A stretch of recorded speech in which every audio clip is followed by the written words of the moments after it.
২০১৯ সালে টিউলিপ ও তার ভাই বোনেরা মিলে লর্ডস ক্রিকেট গ্রাউন্ডে বিনামূল্যে দুটি ম্যাচ উপভোগ করেছেন। সঙ্গে ছিলেন স্বৈরাচারী আওয়ামী লীগের সাবেক সংসদ সদস্য কাজী নাবিল আহমেদও। সেই টিকিটের মূল্য ছিল ১ লাখ টাকারও বেশি, কিন্তু সেই টিকিটের জন্য ১ টাকাও খরচ করতে হয়নি টিউলিপ, তার ভাইবোন এবং সেই আওয়ামী লীগ নেতার। স্থানীয় কোনো সংবাদ মাধ্যম নয়, এই বিস্ফোরক তথ্য প্রকাশ করেছে আন্তর্জাতিক নিউজ পোর্টাল দ্য টেলিগ্রাফের প্রতিবেদন। প্রতিবেদনটির মাধ্যমে একের পর এক তথ্য বেরিয়ে আসছে বাংলাদেশের ক্ষমতাচ্যুত কর্তৃত্ববাদী প্রধানমন্ত্রী ও স্বৈরাচারী আওয়ামী লীগ সভাপতি হাসিনার বোন শেখ রেহেনার মেয়ে টিউলিপ সিদ্দিকের বিরুদ্ধে। বর্তমানে তিনি যুক্তরাজ্যের ক্ষমতাসীন দল লেবার পার্টির মন্ত্রী। তিনি অর্থ মন্ত্রণালয়ের অর্থনীতি বিষয়ক মিনিস্টার বা ইকোনমিক সেক্রেটারি। দেশটির আর্থিক খাতে দুর্নীতি বন্ধের দায়িত্বে আছেন টিউলিপ।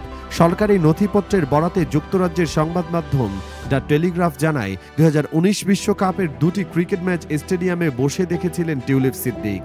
দুপুরের খাবার সহ প্রতিটি ম্যাচের টিকিটের দাম ছিল ৩৫৮.৮০ পাউন্ড, যা বাংলাদেশি মুদ্রায় প্রায় ৫৪,০০০ টাকার বেশি। অর্থাৎ সবাই মিলে আনুমানিক ১ লাখ টাকার বেশি টিকিট বিনামূল্যে পেয়েছিলেন। ওভাল ক্রিকেট স্টেডিয়ামে ৫ জুন বাংলাদেশ নিউজিল্যান্ড ম্যাচ এবং পরবর্তী মাসে লর্ডসে বাংলাদেশ পাকিস্তান ম্যাচে উপস্থিত ছিলেন টিউলিপ ও তার সঙ্গীরা। বাংলাদেশের দুর্নীতি দমন কমিশন কাজী নাবিল আহমেদ সহ আরও কয়েকজন আওয়ামী লীগ নেতা ও সাবেক সংসদ সদস্যের বিরুদ্ধে তদন্ত চালাচ্ছে বলে দ্য টেলিগ্রাফকে জানিয়েছে সংস্থাটির এক মুখপাত্র। এই সাবেক রাজনীতিকদের বিরুদ্ধে ক্ষমতার অপব্যবহার, অবৈধ সম্পদ অর্জন, অর্থ ও স্বর্ণ অবৈধভাবে নিয়ে যাওয়ার মতো গুরুতর অভিযোগ রয়েছে। ২০১৪ থেকে ২০২৪ সাল পর্যন্ত স্বৈরাচার আওয়ামী লীগের সংসদ সদস্য ছিলেন নাবিল আহমেদ।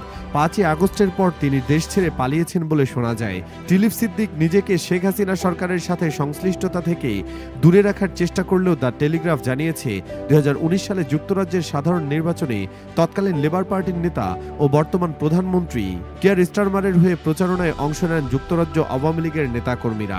গত বছরের নির্বাচনের পর আওয়ামী লীগ সমর্থকরা ফুল নিয়ে টিউলিপের উত্তর লন্ডনের বাড়িতে তাকে অভিনন্দন জানাতে উপস্থিত হন। ওই বাড়িটির মালিক আব্দুল করিম, যিনি স্বৈরাচার হাসিনার ঘনিষ্ঠ সহযোগী ছিলেন। লেবার পার্টির সূত্রে জানা গেছে, নিরাপত্তার কারণে টিউলিপ সিদ্দিক যেখানে থাকেন, এমনকি তার কিছু প্রতিবেশীও জানতেন না তিনি সেখানে বাস করেন। আওয়ামী যুবলীগের সদস্য মোহাম্মদ আয়াস নিজেই টিউলিপের বাড়ির সামনে দাঁড়িয়ে ছবি তোলেন এবং তাকে ফুল উপহার দেন। পরে ফেসবুকে সেই পোস্টটি সরিয়ে ফেলা হয়। যখন টেলিগ্রাফ লেবার পার্টির কাছে জানতে চায় আওয়ামী লীগ সমর্থকরা কিভাবে তার ঠিকানা জানতে পারলেন, লেবার পার্টি সূত্রে জানা গেছে, ব্যক্তিগতভাবে যারা টিউলিপকে চেনেন তাদের নিজস্ব রাজনৈতিক মতাদর্শ থাকতেই পারে, তবে এতে টিউলিপ সিদ্দিকের কোনো ভুল নেই। টেলিগ্রাফ আরও জানিয়েছে, ২০২১ সালে ব্রাইটনে লেবার পার্টির সম্মেলনে আওয়ামী লীগের সমর্থকরা অংশ নেন। এদের মধ্যে ছিলেন আওয়ামী লীগের জনসংযোগ কর্মকর্তা হিসেবে পরিচিত আব্দুল শাহিদ শেখ, যুবলীগ সদস্য মোহাম্মদ আয়াস এবং সিলেটের সাবেক মেয়র আনোয়ারুজ্জামান চৌধুরী। যদিও এ বিষয়ে লেবার পার্টির মুখপাত্র বলেছেন, এটি একেবারেই অযৌক্তিক দাবি। বিভিন্ন রাজনৈতিক দৃষ্টিভঙ্গির মানুষ এই ধরনের সম্মেলনে অংশ নেয়, যেটি বৈধ রাজনৈতিক বিতর্ক ও মত প্রকাশের ক্ষেত্র। এই সম্মেলনে উপস্থিত ব্যক্তিদের ভিন্ন মতকে লেবার পার্টির অবস্থান বলে ধরে নেওয়া উচিত নয়।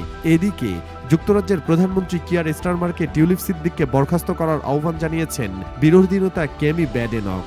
ব্যাডেনক বলেন, কিয়ার স্টারমারের উচিত টিউলিপ সিদ্দিককে বরখাস্ত করা। তিনি তার ব্যক্তিগত বন্ধুকে দুর্নীতি দমন মন্ত্রী হিসেবে নিয়োগ দিয়েছেন, অথচ এখন তার বিরুদ্ধে দুর্নীতির অভিযোগ উঠছে। বাংলাদেশ সরকারও তার শেখ হাসিনা সরকারের সাথে সংযোগ নিয়ে গুরুতর উদ্বেগ প্রকাশ করেছে।